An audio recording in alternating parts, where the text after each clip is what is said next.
Okay, in this video we're going to look at more advanced issues to do with how Kirchhoff's second law works and how we build it into what we're doing with conservation of energy.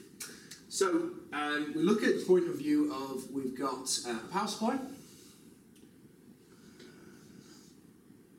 and we've got that one, that one, that one. Apologies if my drawings are a little bit wonky, but you can obviously see the idea in general. And so if we have a power supply of 6 volts, then as we would expect, hopefully you'll see from now that whatever the resistance would be across there, we would still observe 6 volts, we'd still observe 6 volts, and we would still observe 6 volts. How that works, as we suggested in the previous video, is because of the paths of the electrons are splitting up. And as you would have observed in the practical, when we looked at increasing branches, you would observe the current dropping in each of these branches in turn, because the electrons have to split between them. And that is the principle that we observe there. So what happens if we change this up just slightly? And we put some more differences in. So we've got one resistor, but this time we put it in series with a parallel arrangement of resistors. Well, what we put in is what we get out in a very specific loop. So, we need to identify the loops first of all. I'm going to use different colours for different loops. And each loop represents a path in which electrons could travel. So, we start here, electron could travel down. They have to make a choice, they go up, round, and back. That's one possible loop. The other possible loop is round, get to that junction, they go this way.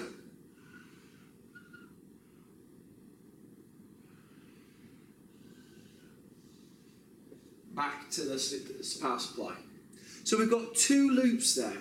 Now, what you need to know about these loops is that what you put in any loop is what you get out in any loop. So in this case, what we have is we have 6 volts going in, so we would expect the 6 volts to be used up in this resistor and this resistor. And we'll actually call them A, B, and C. So let's put some numbers in this time. So let's say, for example, we've got 4 volts across resistor A, measured using, for example, a voltmeter. I'm just going to pretend is in there. So if I measure the potential difference across that resistor there, I get about 4 volts. So looking at this situation, an electron that carries energy around here has used up 4 volts by the time it gets to there. It had 6. It carries on its journey until it goes through this resistor, so that means what would the voltage be out across this one? Well, it would be the remaining 2 volts that hasn't been used up. Then, if we look at what is going to be B, well, in the red loop, we don't know how much it's used through resistor B, but we now know that it must use 2 volts when passing through resistor C. So, if 2 volts have been used at this point, how many volts must be left used at this point? That's right, 4 volts. And so as a result, what we have here is a situation where, depending on the loop, depends on what is used by the electrons and the resistor as they flow through it. Okay, so we can change this up slightly again. What if, I'll just rub out some of these values.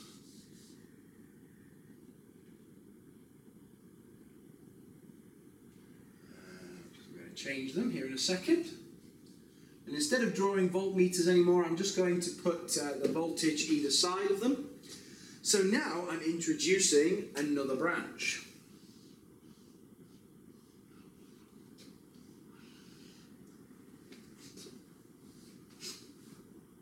and we have a look at this situation. Well, we change it up very slightly. We can suggest that, okay, well, if I've got, let's change this number as well, let's go crazy.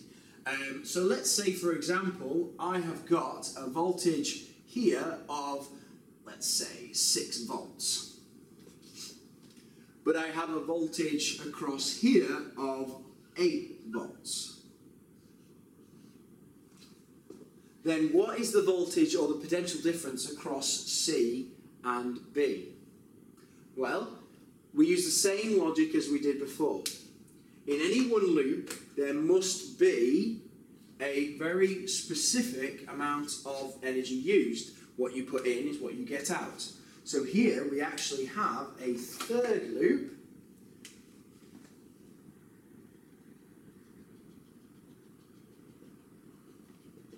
which represents another path electrons could take. They don't have to turn in this direction, they could go this way.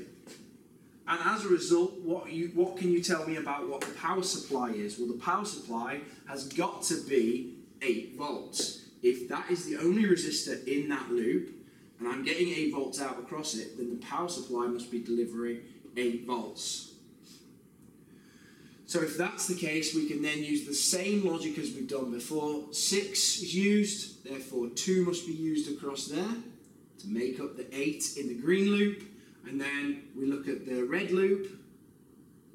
We're using up 2 over here, so we must be using up 6 volts again for junction B, for resistor B. So that's getting more and more advanced. Let's change it up again. So let's say if we add yet another resistor, and rub out a number of these values.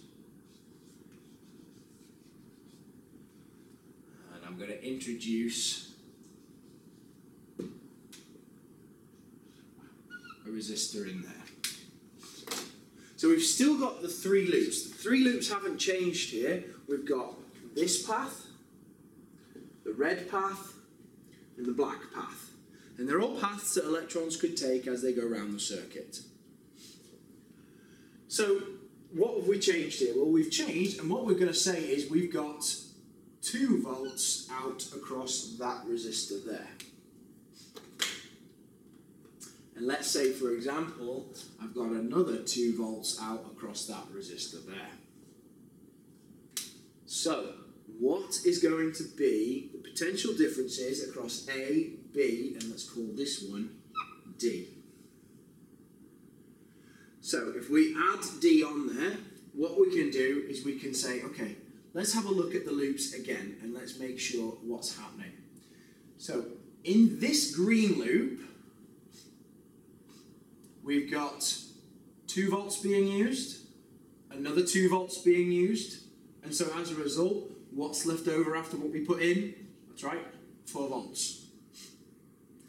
In the red loop, we've got 2 volts being used, 2 volts being used, so we've used up 4, so we've got 4 left, 4 volts. Let's look at the black loop. We've got 2 volts being used. So if 2 volts is being used, that means the voltage across this resistor is 6 volts. And so what we can show you there is that there is a huge variation on the kinds of circuits and questions that you can get. It's almost infinite, and we'll practice plenty of those in lessons to make sure you're happy with the ideas of energy conservation in loops, around circuits, identifying loops, and saying, well, what you get put in is what you get out, and this is all to do with conservation of energy. Okay? Next few videos we'll be looking at Ohm's law, and we'll be putting together Kirchhoff's first law and Kirchhoff's second law in order to solve some more advanced circuit problems.